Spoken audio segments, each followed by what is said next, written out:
Part 1. You will hear a woman talking on the phone to a campsite manager. First, you have some time to look at questions 1 to 5.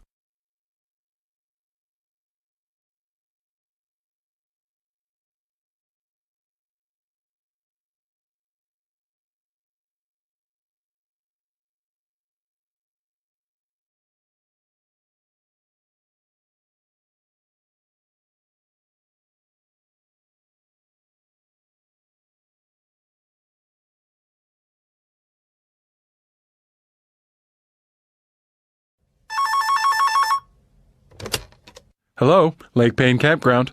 Can I help you? Oh, hi, yes. I wonder if we could book a site on your campground. Sure. My computer's down at the moment, so I just need to get a form. Okay. How many nights would you like to stay for? Well, ideally, we'd like to stay for 5. 5 nights. Okay. So when are you planning to arrive? Well, we'll be travelling around the area from mid-July, and we think we'll be at the lake by about the 24th. Let's see. July's a busy time. We could probably fit you in, but to be honest, if you want 5 nights, it would be better to get here a day earlier. We've got a big group coming at the end of the month. Okay, the 23rd's fine. We weren't sure, so... Great. Do you just want somewhere to park and pitch a tent, or do you have an RV? An RV? Yeah. You know, a recreational vehicle? A camper van. Oh, right. Yes, we're driving a van, so... Okay, that's fine. So, what name is it, please? It's Hepworth. That's Hepworth.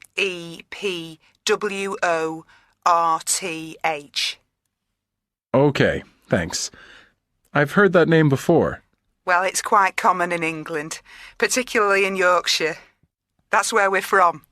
I was going to ask if you were in the UK. It's a really good line, isn't it? Yes. Would this be your contact number? Yes, it's 07968 355 630. Great, thanks. Do you want my home number as well? No, that's fine. Okay. We supply a number of facilities. I don't know if you're familiar with the way campgrounds work here? It would be good if you could explain. Well, you're coming in the RV, so would you like to hook up to our electricity? Oh, yes, please. You can also attach your vehicle to the water taps here. I hope it's all easy to do. Yeah, you just plug into the electricity and switch on the water. The people who hire out the RVs will explain it all. Okay. And what about wastewater? Sure. You can have a site with a sewer. Or I think you guys call it a drain. That's a bit extra. Not all campgrounds have that facility, you see. Fine, we'll have it. So what's the total and... Before you hear the rest of the conversation, you have some time to look at questions 6 to 10.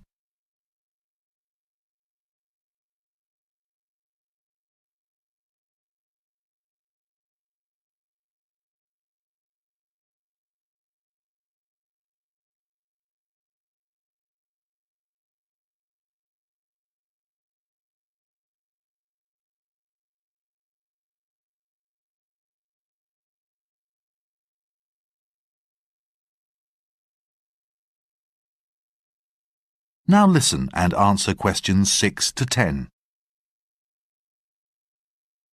Okay, I've allocated you a site, so you need to note the code down.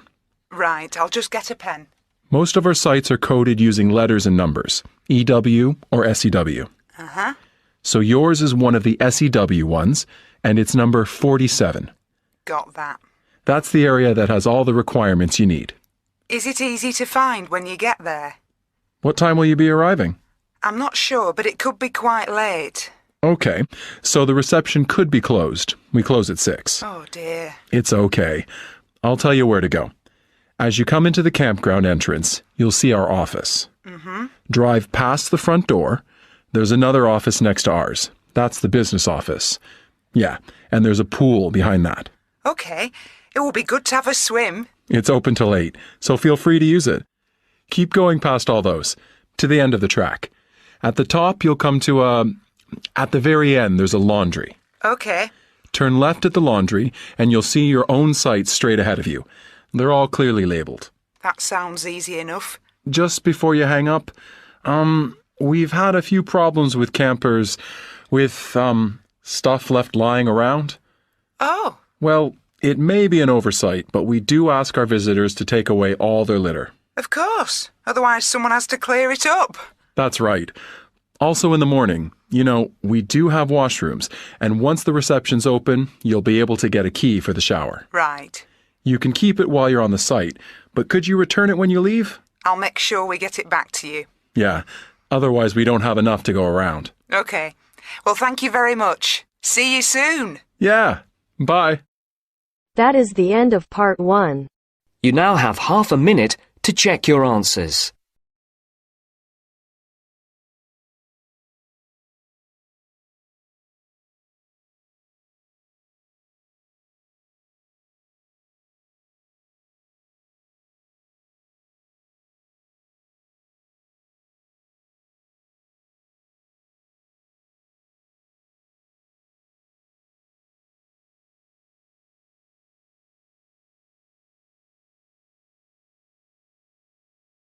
Now turns to part 2.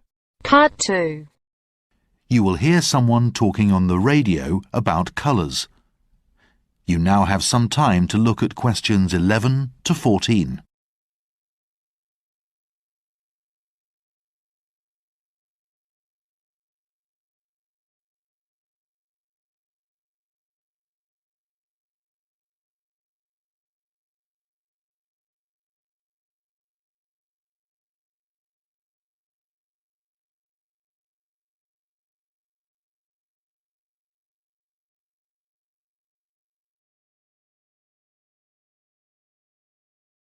Now listen carefully and answer questions 11 to 14.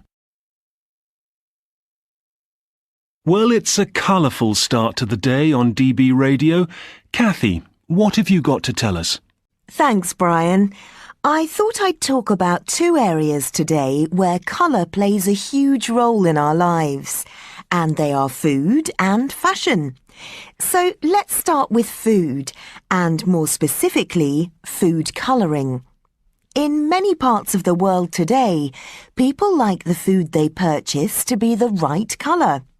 So if we buy tinned or canned vegetables, such as green peas, it's highly likely that the contents have been enhanced through the use of colouring agents.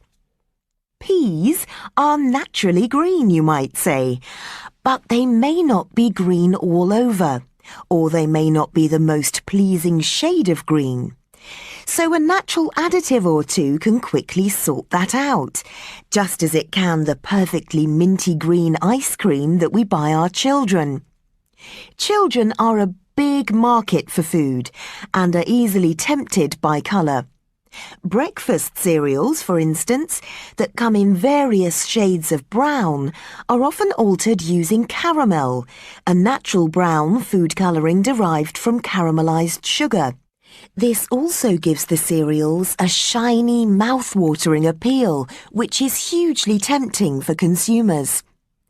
In fact, natural food colouring goes back a long way. One of the oldest, or perhaps the most well-known natural food colours, is red, or cochineal, named after the insects used to make it. Aztec Indians created a crimson dye from the bodies of crushed beetles. Producing cochineal is very costly, so it was unpopular with consumers for some years. But health scares linking artificial red dyes to cancer have meant that more shoppers are buying cochineal again. Now, there's one food colour that manufacturers use with a certain amount of caution, and that's blue. Our ancestors believed that food this colour was dangerous. If you think about it, very few naturally occurring foods are blue, and there is little demand for the colouring. In fact, if you're trying to lose weight, experts suggest that you put your food on a blue plate. It's almost guaranteed to kill your appetite. Before you hear the rest of the talk, you have some time to look at questions 15 to 20.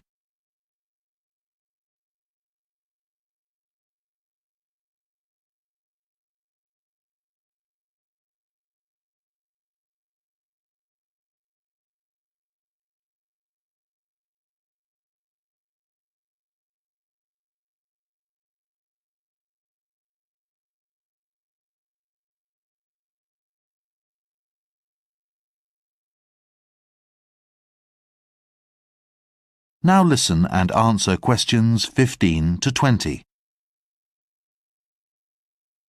OK, let's look at another area where colour is a key issue. If you say you've bought something new to wear, often the first question people will ask is, what colour is it? Yet the answer doesn't necessarily indicate that the colour was your preferred choice.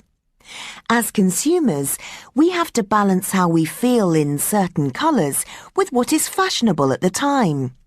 You think you've suddenly developed a desire to wear orange, whereas in fact the shops are full of it and you've ended up buying an orange shirt that may or may not suit you simply because it's this season's colour. Well, the interesting thing here is that colourists, as they're called in the business, have to look ahead and say what colour models will be wearing in fashion shows several years in advance.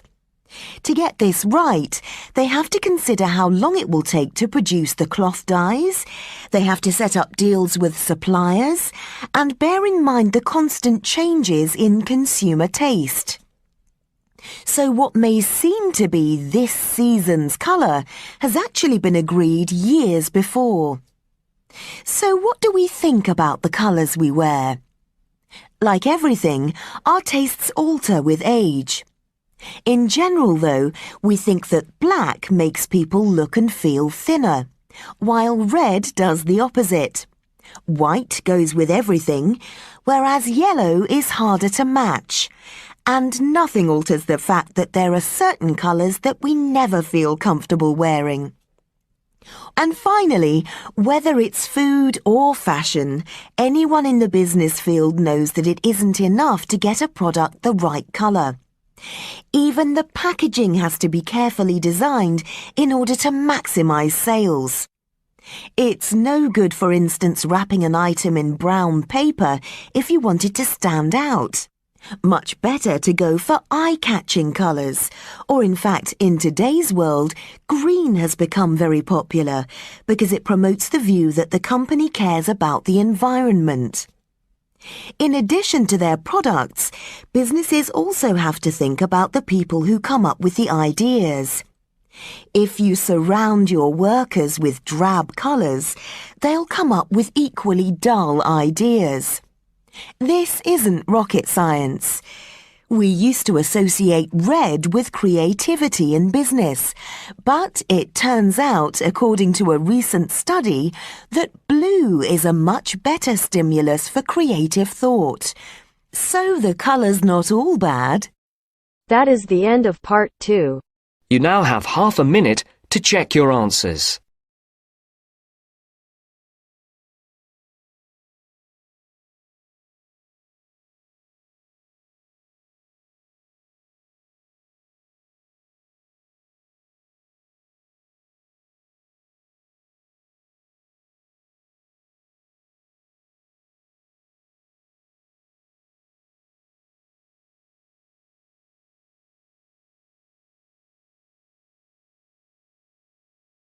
Now turns to part 3. Part 3. You will hear a tutor and 2 students discussing international student mobility. First, you have some time to look at questions 21 to 26.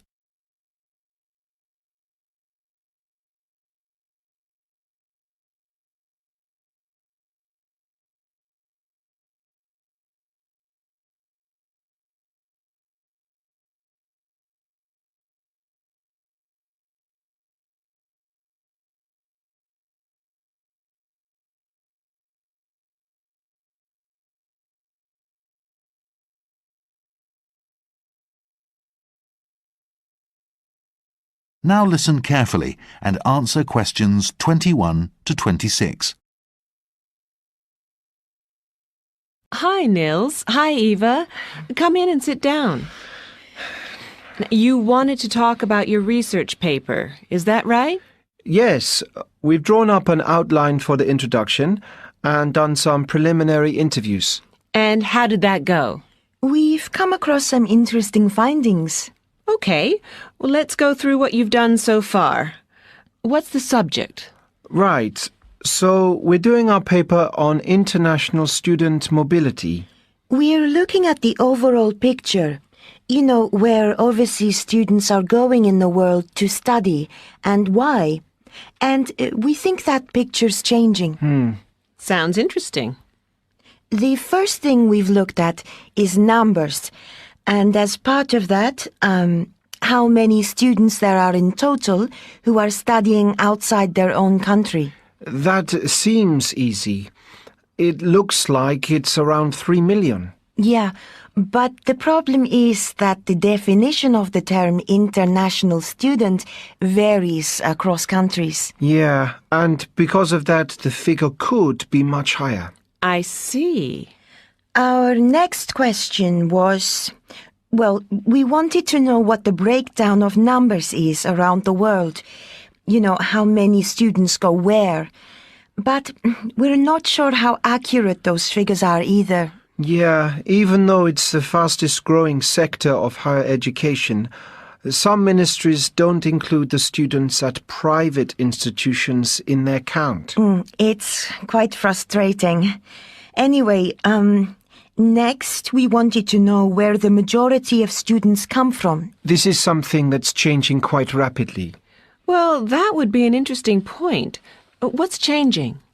Most people know that the largest group of international students comes from East Asia. But what we hadn't realized is that figures for the US have quadrupled over the past 20 years, and a lot more students from Europe are also now studying abroad. Aha. Yeah, we need to look at some more figures there. Lastly, we looked at the countries that students go to and the trends there. Yeah, our question really was about the destinations of international students and whether they're changing. And they are. Countries like China are providing more higher education opportunities for their own students and for students from places like Britain. This means that higher education is becoming more, well, there are high levels of competition. But with that, there's also a spirit of exchange. It's not so one-sided anymore. Before you hear the rest of the conversation, you have some time to look at questions 27 to 30.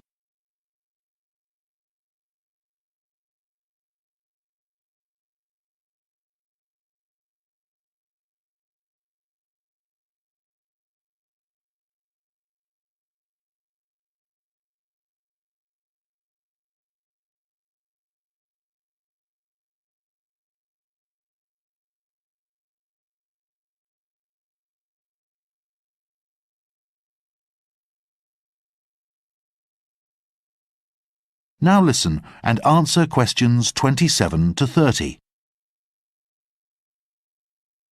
So, you said you'd done some preliminary interviews. Yes, we thought we'd start by talking to some of the international students in our city. Just to help us design the web interviews we plan to do. Okay. We wanted to find out if there are common factors that students consider to be important when they choose an overseas course. Obviously, these will vary across the international student population, but we thought some, like cost, might be significant. Surprisingly, a lot of students said they left finances to their parents, but they did want to know that their university was a good one.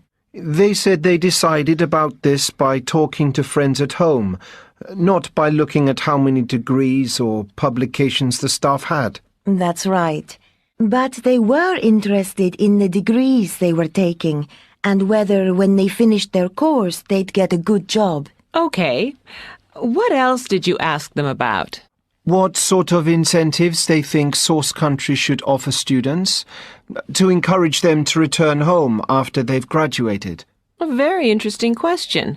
What did you find? Well, many said that if they chose to get another qualification, they'd stay or move to a third country to do this. Yeah, so there doesn't seem to be much point in offering scholarships to get them to return home to study. What about grants for research? Post-graduation. That was much more popular, especially if the system let them compete individually for these. And many students were keen to go home and get a job if they could be sure they'd have a good income and lifestyle. For example, they felt that the government should perhaps offer tax exemptions so that they could afford to live in a nice area. Some countries have created special work zones for incoming graduates, particularly in the science field. Yeah, and some of these include apartment blocks as well.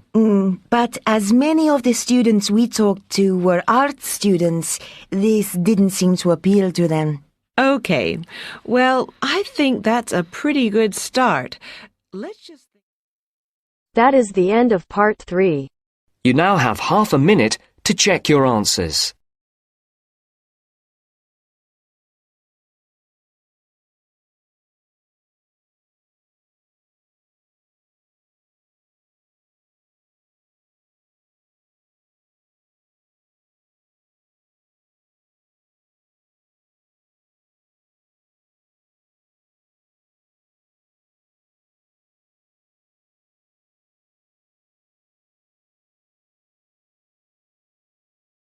Now turns to part 4.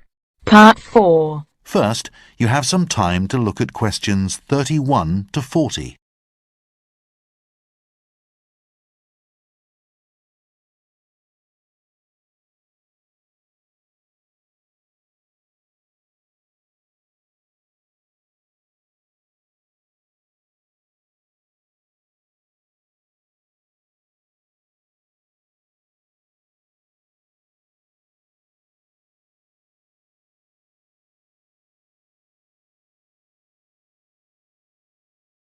Now listen carefully and answer questions 31 to 40. As part of this series of lectures on wildlife, I'm going to talk today about lions, about their history and about some of the work that's been done with lions in recent years. When we think of lions, we tend to think of Africa, as this is the only area of the world where they still exist in the wild, apart from some small groups in the Indian forest of Gir. But you might be surprised to know that lions were once virtually everywhere on the planet. In fact, if you go back 500,000 years, there were more lions roaming the world than dogs or monkeys. You could bump into one in London, Moscow, or LA. In every part of Africa apart from the desert. In fact, the only continents that were and have always been lion-free were the frozen plains of Antarctica, which were obviously much too inhospitable for this jungle creature, and Australia, though there is plenty of bushland there. So what happened? Well, we know for certain that as recently as the 1800s, that's just 200 years ago, lions were being hunted to extinction in some parts of the world, sometimes just for sport. But long before that, about 10,000 years ago, lions started to disappear from various corners of the globe. Scientists believe there was the usual battle with our human ancestors for food in the form of other, smaller creatures, with many lions also being killed to make clothing. So lions may have gone from Europe, but there are plenty of prehistoric paintings to witness their presence, and they reveal some interesting facts. Let's take a look. These cave paintings were found in France. The outlines are slightly blurred because they were hand-drawn using materials like charcoal or ochre, but the images are still very clear, and the interesting thing is that, as you can see, in the past, lions were actually a lot bigger than they are now. They come up to this man's waist. You may think the size has been exaggerated because of the man's fear, but there's plenty of fossil evidence that supports the larger proportions these animals once had, when you compare them with the African lions of the present day. The other curious thing here is that none of the male lions seen in cave paintings like this have the long, black or blonde hair around their necks and faces that is called a mane. Now, the lion's mane is another interesting feature of these creatures. No one seems to know much about it. There are none in cave paintings like these. And even today, the date when the lion's mane first appeared is unknown. And there is disagreement among scientists as to what its purpose is. A lot of work has gone into researching this. If you think about it, no other cat has a mane. So why does a lion have one? And a lion's mane can be various lengths and colours, not unlike human hair. Some are long, some are short. They can be black, brown, or blonde, and they can be in good or bad condition. What scientists do know is that when lions fight, they tend to go for each other's necks. And at first, this led some researchers to believe that the mane acts as a form of protection during battles with neighbouring prides. That may be partly true, but not everyone agrees it's the whole explanation. One leading lion expert believes that manes are more to do with attracting females and scaring off males, and he's run an experiment to test this theory out. What he did was to make 5 toy lions and put them in the lion's territory. He made sure they all looked different. Some had long, light-coloured manes, some had short, dark ones, and so on. He put these in places where they were sure to be seen, and for a while the lions ignored them. But eventually they went up to the models, and, well, the female lions were attracted to the ones that had long, dark manes. The male lions weren't. They just kept away from them. What interested them were the ones with short, blonde manes. They approached these and bit or clawed them quite aggressively. When the results of this study were compared with the real-world situation, it was found that lions with long, dark manes tend to be the healthiest, while ones with short, blonde manes are more likely to be injured or sick. Thus, the team concluded that a lion's mane is effectively a status symbol, that it shows how strong and healthy the lion is, and as a result makes the lion more attractive to females. That is the end of part 4. You now have half a minute to check your answers.